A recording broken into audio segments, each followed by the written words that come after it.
Welcome to this week's edition of World Crisis Radio. This is Webster Tarpley reporting from Washington, D.C. And one happy note to start off with, the speech that I gave in September at the National Press Club on the Russian fleets of September-October 1863 and all that winter into the spring, that is still highly touted on C-SPAN. It is currently the number 11 most viewed clip or broadcast for the week, for the last 7 days, and for the last 30 days, it is number 14.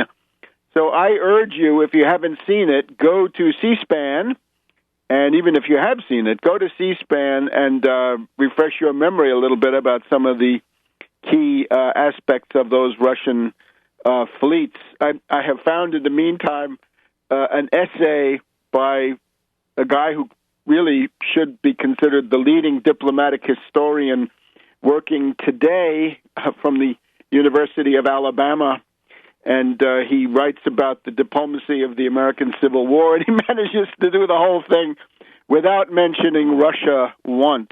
And I think this has now reached very strange proportions. Anyway, this is an essay that goes back a couple of years. So what I'm trying to point to with this is not so much an exercise in self-promotion, but it's rather the idea that there is a very large basis of goodwill and the desire for cooperation on behalf of the American people with Russia.